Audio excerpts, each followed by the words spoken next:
Honorable Chairman, Sir, honorable members of this august House, as I rise to oppose this retrogressive bill, I ask why no government since 1992, when Delhi's special constitutional status was created, be it a BJP government or a Congress government, be it any other color of the political spectrum, be it the same political party in the center and the NCT, or be it different parties, not one of them has tried to overrule two constitution bench judgments, not tried to overrule two constitution bench judgments on the status. Please. Good. The status of NCT. Why did no government create an authority where the Chief Minister of Delhi is in a minority? Why did no government empower two bureaucrats to overrule an elected Chief Minister? Why did no government make the Honorable LG, who is a constitutional figurehead except in three areas, into a super CM? And finally, why did no government make it available to the LG's powers to appoint heads of regulatory agencies, large number, all of Delhi, for Delhi, by Delhi, funded and budgeted by the NCT government, but the power of appointment of its heads is with the LG. Honorable members of this august House, this government and this bill has done it all. Something not done earlier. Friends, why was it not done earlier? Because, unfortunately, it is the fitrat of this control freak sarkar, whose vendetta, whose visiting card appears to be vendetta, whose identity badge is of a graceless and fuming electoral loser. Yes. Whose approach is to control by hook or by crook, usually more by crook and less by hook. Yes. So friends, make no mistake about it.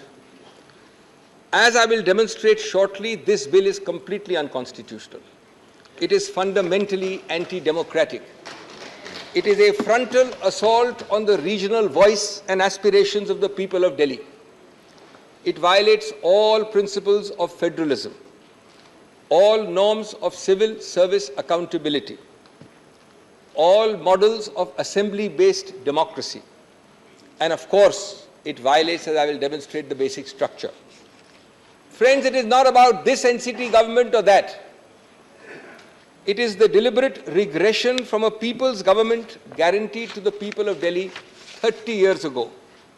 And hence it is a decimation of the most fundamental constitutional values on the basis of which 239AA and that entire chapter was passed. That is why, friends, we must all collectively rise to oppose it.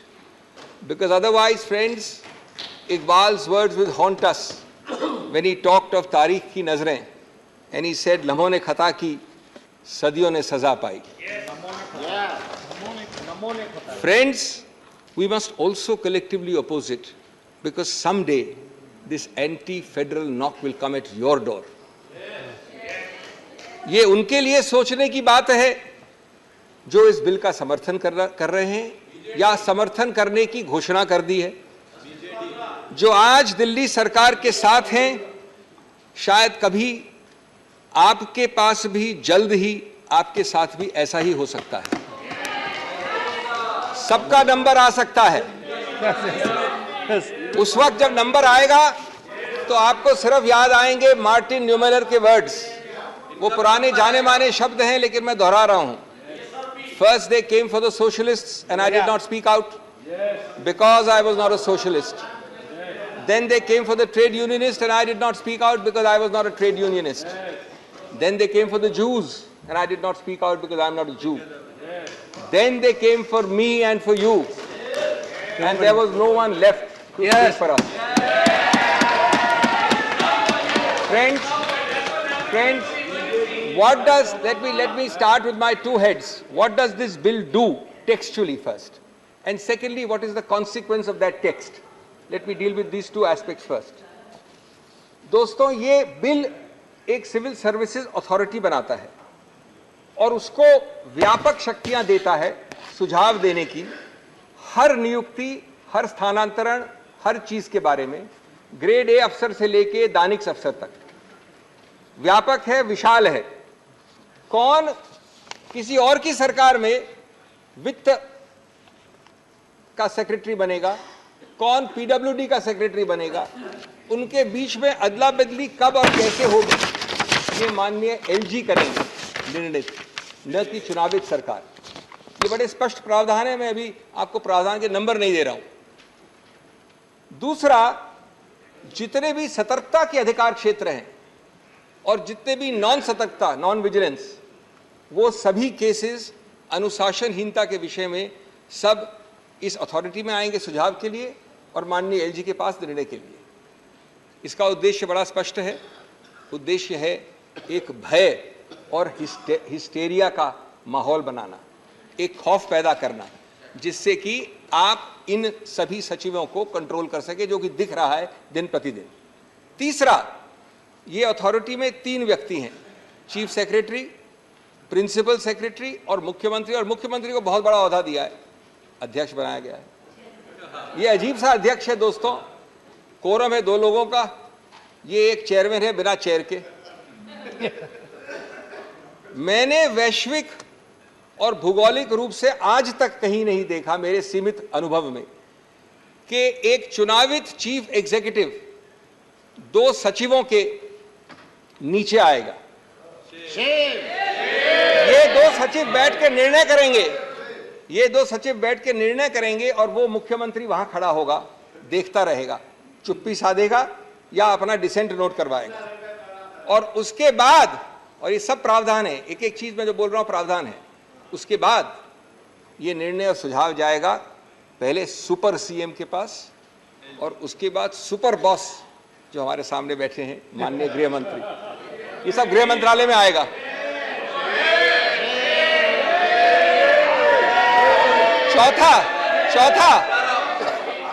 चौथा दोस्तों,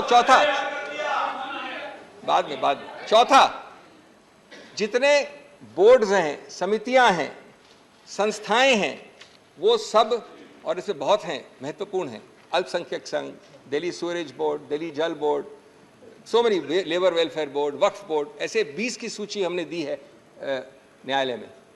उन सब की budget बनाएगा ये NCT सरकार। उनके काम होंगे एनसीटी के लिए, एनसीटी के लोगों के लिए, लेकिन उनके अध्यक्ष, उनके हेड को वहीं से अपॉइंट होंगे, सुपर सीएम या गृह मंत्रालय से।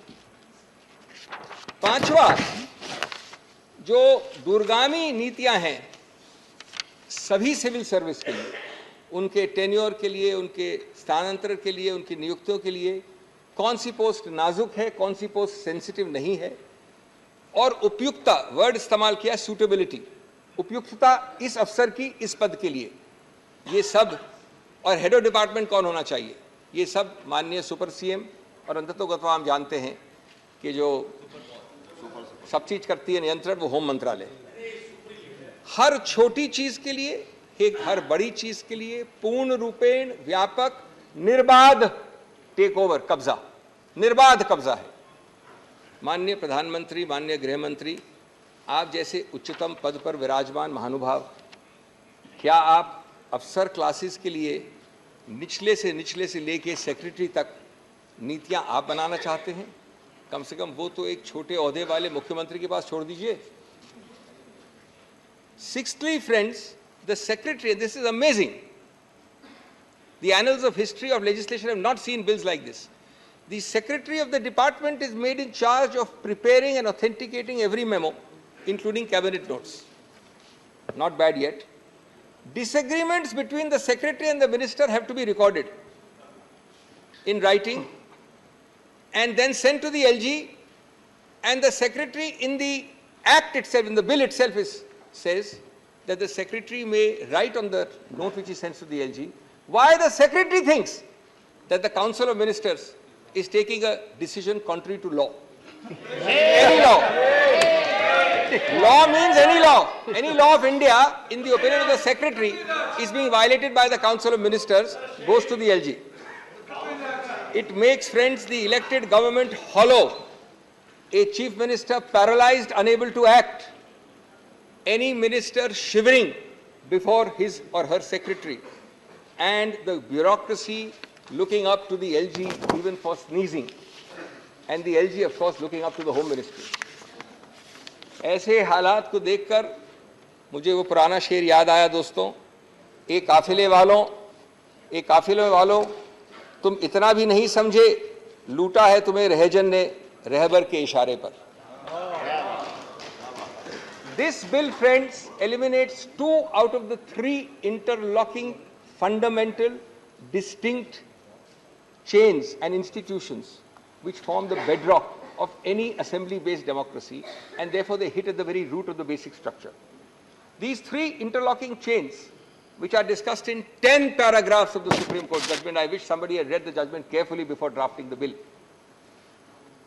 are: 1, a political executive through the Council of Ministers answerable to the people; 2, a civil service answerable to the political executive and hence accountable to the people through the political executive; and regulatory agencies which are an integral part of governance in any system. The bill simply eliminates number 2 and 3. Out of 3, it takes away 2. Friends, the object is not to make Hamlet the Prince of Denmark, not even the slave of Denmark, but to take over Denmark itself. It is to make Denmark a hollow shell, substitute NCT for Denmark. Its second impact is that it eliminates the accountability of the civil service completely. In doing so, it eliminates the very concept of Westminster-style democracy, which Delhi is supposed to be fully Westminster-style minus 3 subjects only.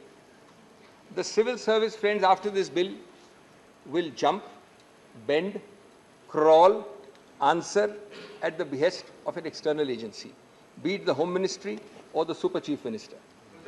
There is not even a token diarchy of powers between the CM and the LG. It converts an impartial civil service into a dictatorial civil service. Shame. It gives a real example of that forgotten serial which I love to watch and all of you have watched. Yes, Minister. The civil servant is saying only no, Minister. Remember what Nehru said about the ICS. That time, Indian Civil Service says this is neither Indian nor civil, nor does it provide service. I'm not sure how accurately it will apply in 2023, but I think he came very close to it. एक म्यान में 2 तलवार नहीं है ये case. म्यान भी LG के पास है और तलवार भी केंद्र सरकार के पास है. मुख्यमंत्री एक कोने में खड़े होकर तमाशा देख सकते हैं सिर्फ. My third head of submission to this august House, friends. This bill seeks to amend the Constitution by an act of Parliament. The Constitution and the debates underlying it all wanted Delhi to have all powers minus 3. This bill adds a 4th to those 3, and it does it magically without a constitutional amendment. It is indeed magic, even if it is black magic, because you can amend a constitution without a constitutional amendment. Absolutely black. 4th, decimating 2 out of the 3 prongs of a Westminster-style democracy, which has an answerable and accountable civil service and a regulatory agency, clearly violates the basic structure, because the basic structure of an assembly-based democracy includes these 3 interlocking chains. I believe that that would be a very likely Supreme Court conclusion if at all this bill is passed. Fifthly, it also violates the basic structure in another manner. The principle of decentralized federal government that has already been a part of the basic structure from the days of Bombay in 1993, around the time, by the way, when 239AA was created. If there is one animating bedrock philosophy underlying 239AA, it is decentralized federal governance. Otherwise, why not keep Delhi as a mere large municipality under central government's control? Advani ji हुआ करते थे बहुत बड़े अधिकारी ऐसे municipal setup में पहले. Why not a mere union territory? You know, there are 10 of them. Delhi is the only one to have been given the constitutional status by a constitutional amendment. No other union territory. Why? Para 77 of the 2023 judgment partly answers that. I quote, "In the spiral of cooperative federalism, the Union of India must exercise its powers within the boundaries created by the Constitution. NCT Delhi, in having a sui generis federal model, must be allowed to function in the domain chartered for it by the Constitution. The Union and the NCT share a unique federal relationship. It does not mean that NCT is subsumed in the Union merely because it is not a state." ये मेरे शब्द नहीं हैं, ये उच्चतम न्यायालय के शब्द हैं. Friends, Delhi alone, out of 10 such territories, was given this constitutional status.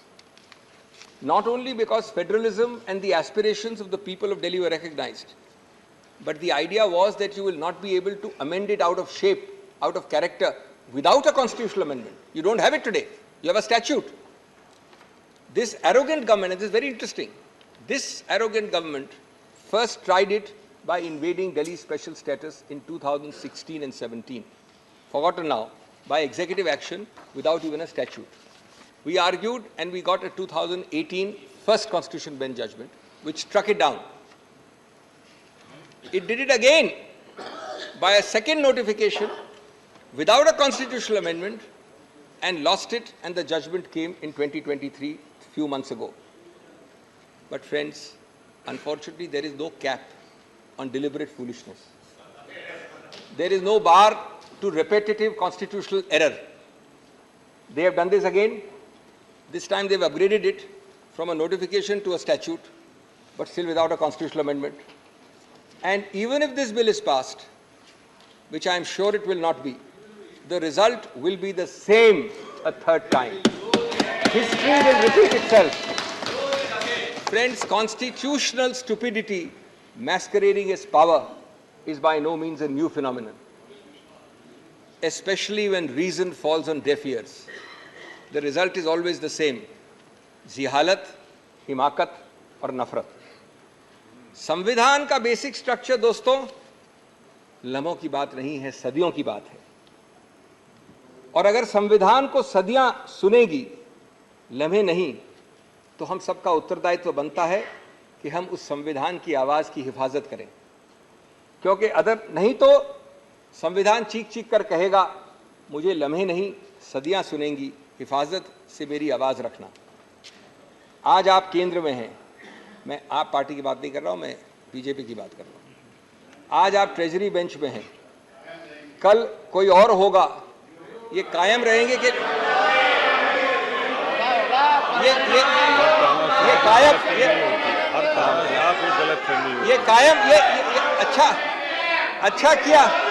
अच्छा किया आपने हस्तक्षेप किया, क्योंकि आपके कायम शब्द के लिए मेरे पास एक जवाब है. तुमसे पहले भी वो जो शख्स यहाँ तख्त नशीन था, तुमसे पहले भी जो यहाँ शख्स तख्त नशीन था, उसको भी अपना खुदा होने का इतना ही यकीन था.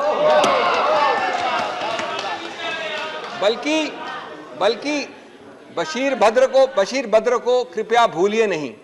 आप लोग सब जानते हैं उसको, मुझे भी कोट करते रहते हैं आप में से कई. बशीर बद्र को उसने ही कहा था, शोहरत की बुलंदी भी पल भर का तमाशा है.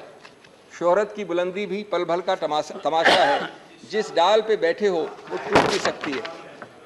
तो इसलिए कायम शब्द का इतना अहंकार नहीं होना चाहिए. Sixthly, friends, let me read some seminal words in the 2023 judgment. Now, these are going to take a little bit of time. It's a longish quotation, but it's very important for this House. 10 paras, and I'm only reading selectively, of the Supreme Court. It's completely forgotten. I'll read a little quickly and fast. This is a unanimous judgment, not a single dissent. And these words have been ignored, and they are not my words. Even though it's long, pardon me, allow me to read it. It's the highest court of the country. In a democracy, each word I'm reading is a quotation, and I can assure you these words will come to haunt you. In a democracy, accountability lies with the people who are the ultimate sovereign. The cabinet, consisting of elected representatives, is collectively responsible for the proper administration of the country and is answerable to the legislature for its actions. The government is responsible for the decisions and policies of each of the ministers and of their departments. This creates a multi-linked chain of accountability where the legislature is accountable to the people who elected them and the government is collectively responsible to the legislature. It's quite amazing. Collective responsibility is an important component of parliamentary democracies. The day-to-day decisions of the Council of Ministers are to be implemented by a neutral civil service under the administrative control of the ministers in order to ensure that the functioning of the government reflects the preferences of the elected ministers and through them the will of the people. It is essential to scrutinize the link of accountability between the civil service professionals and the elected ministers who oversee them. Under the Westminster parliamentary democracy, civil service constitutes an important component of a triple chain of command that ensures democratic accountability. हर शब्द की धज्जियां उड़ा रहा है ये bill, हर शब्द की. The triple chain of command is as follows. Civil service officers are accountable to the ministers, ministers are accountable to parliament, and thirdly, parliament legislature is accountable to the electorate. An unaccountable and non-responsive civil service may pose a serious problem for governance in a democracy. It creates a possibility that the permanent executive, consisting of unelected civil service officers who play a decisive role in the implementation of government policy, may act in ways that disregard the will of the electorate. In a federal polity, a fundamental question which arises is which would be the more appropriate authority to whom the civil service officers would be accountable. Everything which the bill is saying is dealt with here. In a democratic form of government, only one more para is left, friends, the real power of administration must reside in the elected arm of the government, subject to the confines of the Constitution. A constitutionally entrenched and democratically elected government needs to have control over its administration. If a democratically elected government is not provided with the power to control the officers posted within its domain, then the principle underlying the triple chain of command of collective responsibility would become redundant. That is to say, if the government is not able to control and hold to account the officers posted in service, then its responsibility towards the legislature as well as the public is diluted. The principle of collective responsibility extends to the responsibility of officers, who in turn report to the ministers. If the officers stop reporting to the ministers or do not abide by their directions, the entire principle of collective responsibility is affected. Therefore, GNCT ought to have control over the services. Now, I know there's a statute. I'll deal with their best defense, which has been raised by the government. But first, I've read to you 10 paragraphs.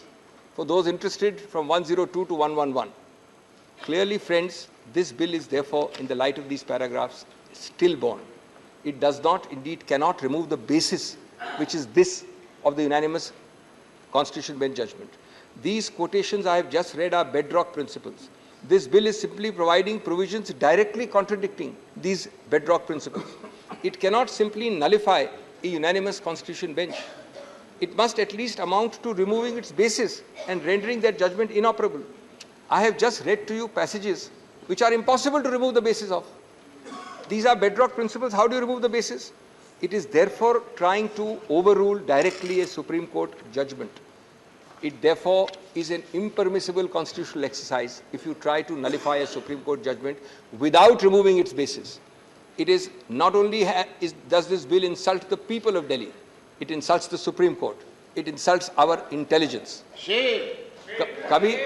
कभी दिल में ख्याल आता है कि जैसे 1935 वाले government of India act में चुनाव जरूर रखे थे, लेकिन पावर नहीं रखा था कुछ भी. क्या यही कॉलोनियल मॉडल का आप कार्यान्वित कर रहे हैं आज इस बिल द्वारा? हम आपको चुनाव दे रहे हैं, पद दे रहे हैं, लेकिन पावर नहीं दे रहे हैं. Is this not an illegal power grab through the back door? Yes. Now, seventhly, friends, I come to the main defense, the only defense of the government, because you should know this, how wrong and how fallacious it is. It is based on clause 7A and B of the article. Can I just read? None of you need to be lawyers to understand this, the text of the, and you'll get the answer automatically. This is the entire defense. Parliament may by law make provision for giving effect to or supplementing, mark the word, for giving effect to or supplementing the provisions contained in the foregoing clauses and for all matters incidental or consequential thereto. Friends, these words on bare text mean that to reinforce, operationalize, effectuate and implement the earlier provisions which provide the entire architecture for Delhi, Parliament can make laws. This was a provision put so that every time something is to be made to fill a gap, to plug a hole, You don't have to have a constitutional amendment. Parliament is sufficient to plug that hole, to reinforce the Delhi's architecture. Friends, the short point is, can you destroy or decimate that architecture and structure by resorting to a provision that says that the power is exercisable to reinforce it or implement it? ये इस प्रावधान के साथ विश्वासघात नहीं है क्या? 7A and 7B were created when implementing the true letter of, you could reinforce or plug the gaps without amending the constitution. It can never be used to destroy, to supersede, to bury that architecture itself. If this ridiculous interpretation is accepted, does it mean that by this brute parliamentary majority, today you have transferred services to the central government, tomorrow you will do this for each item, electricity, parks, highways, Waqf board, labor board? Then why not have Delhi as a municipality? Why create the constitutional architecture? And that too by using clause 7, which says supplement, reinforce, implement, incidental. At the end of para 46 of the 23 judgment, which nobody appears to have read, as far as the bill makers are concerned, it says again, if we interpret the phrase insofar as such matter is applicable in a manner, insofar as such matter is applicable to union territories, in a manner to exclude a greater number of entries than what is already excluded, that is, in addition to 3, it will defeat the very purpose of granting a special status to NCT. This is the Supreme Court in para 46. In other words, friend, this government, like Alice in Wonderland, says words will mean what I say they will mean. That's their interpretation of 7. I will use 7 as a Brahmastra, not to supplement and implement 239AA, but to supplant it, to reduce it to vanishing point. The scalpel created to heal, to cauterize, to cure, to fill gaps, to make you more healthy, will now be used to stab and kill. Obviously, only Alice in Wonderland in this government is on the same page on this. दोस्तों, ये सब प्रावधान जैसे clause 7 है और इस तरह प्रकार के प्रावधान कई जगह होते हैं, आम चीज़ है. लोगों की आवाज़ को ज़्यादा सशक्त बनाने के लिए है, विकास और समृद्धि की गति और दिशा को प्रोत्साहित करने के लिए है, न कि वोट डालने वाली जनता को निहत्था बनाने के लिए, उसको बेबस करने के लिए. इस बिल ने ऐसे सभी उद्देश्यों को अपने माथे पे उल्टा करके रख दिया है. संविधान को इस प्रकार से विकृत करेंगे आप तो परवीन शाकर के शब्द पूरी तरह से लागू होंगे. ए मेरी गुलजमी तुझे चाह थी एक किताब की. अब संविधान वाली किताब की बात कर रहे हैं. ए मेरी गुलजमी तुझे चाह थी किताब की, अहले किताब का मगर क्या तूने हाल कर दिया. Those in the treasury benches adopting this are actually distorting it out of recognition. The fundamental error of the central government and of the Honorable Home Ministry is to confuse the existence of power with the validity of its exercise. For the last several days, we have been hearing curtain raisers coming from the Home Ministry that we have the power. We are not talking about competence. The question is, if you have the power, its existence is subject to substantive limits. 3-4 minutes more. What you do not have is the power to cross the Lakshman Rekha, which this bill is designed to cross. The question of competence to pass a law, which I am not at all addressing here, is quite different from whether the law is a valid exercise of such competence. Not when it violates the basic structure, not when it violates substantive provisions. Friends, the bill is designed to violate specifically all those substantive limits. This is beyond the remit of any statutory bill. Whether even a constitutional amendment can do it, we will see when they bring a constitutional amendment in a 4th round. But the statute being lower than the Constitution must go. The Constitution is itself challengeable if it violates the basic structure. That stage has not come. Turning now to my 8th head, and I'm finishing very quickly, just give me a few minutes more. It is convenient to forget, and this you'll be interested to know. Now that we are having a bill, we tend to forget this. There were no exigent circumstances on 19th of May when you passed the ordinance. The Supreme Court has said in 100 judgments, you must demonstrate how, quote unquote, it is necessary to take immediate action. Immediate necessity is distinguished from mere desirability. These are not my words, they are Supreme Court words. Expression necessity coupled with immediate action conveys the sense that it is imperative due to an emergent situation to promulgate an ordinance. Now I want to tell you, on 11 मई 2 महीने की जिरे और बहस के बाद ये constitution bench ने निर्णय दिया। 6 दिन बाद 17 मई को कैबिनेट ने अप्रूव कर दिया ऑर्डिनेंस, लेकिन पारित नहीं किया, घोषित नहीं किया, क्योंकि वो जानते थे 2 दिन बचे हैं अभी उच्चतम न्यायालय के बैठने के लिए। 19 तारीख को उच्चतम न्यायालय अवकाश पे जा रही थी। The revised time given to you by the LOP was 1 second. Some of my friends here are prepared to donate some time. 30 minutes. You have left only 13 minutes for Mr. Chidambaram. 2 minutes more. 2 minutes more. So you will leave 11 minutes for him. Yes, yes. And there are other people to donate time to us. There are other people. On 19th May. 1 second. 1 second. Important legislation रहने के One ये second. जरूरी है कि बहस अच्छी हो रही है। बहुत दिन के बाद बहस अच्छी हो रही है, सभी लोगों को सुनने में आ रहा है और नॉलेजेबल है, तो आप कंसीडर करिए, आपके हाथ में है, और एक 10 मिनट एक्सटेंड कर दीजिए। 5 minute. Every minute used by you, doctor, will cut into the time of Mr. Chidambaram. No. Initially, both were given equal time. Then his time was increased. माननीय अध्यक्ष, Go ahead. माननीय अध्यक्ष महोदय, Last 1 minute. 17 तारीख को ये पारित हो, ये अप्रूव हो गया कैबिनेट द्वारा। इसको आप 19 की शाम को 5 बजे के बाद जब मैं घर जा रहा था कोर्ट से क्यों लाए? क्योंकि आपको मालूम है कि 19 तारीख लास्ट डे था कोर्ट के फंक्शनिंग का, उसके बाद अवकाश थी। क्या you wait for 2 days fearful that the Supreme Court is sitting till 19th May? Is this not cheap tactics and chicanery at its worst? The deleterious effects of this ordinance were visible in the last 2 or 3 months it's been there. Governance is at a standstill. 2 bureaucrats are threatening to take majority decisions over the Chief Minister's head. The LG daily trespasses in all domains of elected reps. Heads of bodies funded and operated by NCT are approved and controlled by the Home Ministry.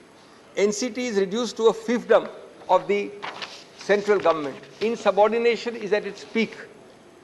हमारी बात आप सुनते, मैं बस अंत कर रहा हूँ 1 मिनट में। हमारी बात तो आप सुनेंगे नहीं, सुनते नहीं हैं। कम से कम अपने मार्गदर्शक मंडल की बात तो सुन लिया करिए, या कभी कभी उनसे बात करते हैं, पूछते हैं, उनको भी भूल गए आप लोग। मार्गदर्शक मंडल से बात कर लीजिए, क्योंकि आपकी सरकार, भारत रत्न अटल बिहारी वाजपेयी की सरकार में आपके मार्गदर्शक गृह मंत्री अडवाणी जी दिल्ली को पूरा स्टेटहुड जाने का बिल लाए थे। और जब आप 2 चुनाव दिल्ली के जीते इस मुद्दे पे कि दिल्ली के पास पूरा स्टेटहुड होना चाहिए, तो मदन लाल खुराना जी, आपके पूर्व मुख्यमंत्री, ने कहा था, quote, full statehood for Delhi is the remedy for all its ills. आज देश और दिल्ली आपसे फुल स्टेटहुड नहीं मांग रहा है। आज सिर्फ वो इतना विनती कर रहा है कि जितना बाएं हाथ दाएं हाथ ने संविधान ने दिया है, उतना बाएं हाथ से तो नहीं लीजिए। इतनी छोटी सी विनती कर रहा है। जहां तक दुख और आक्रोश का सवाल है, ये एक दुखद और खतरनाक प्रस्तावित कानून है दोस्तों। अंत करूंगा मैं ये कहकर कि ये दिल्ली के बारे में शेर बिल्कुल उपयुक्त बैठाता है ये बिल, ये प्रस्तावित कानून। चेहरे पे सारे शहर के गर्द मलाल है, जो दिल का हाल है वही दिल्ली का हाल है।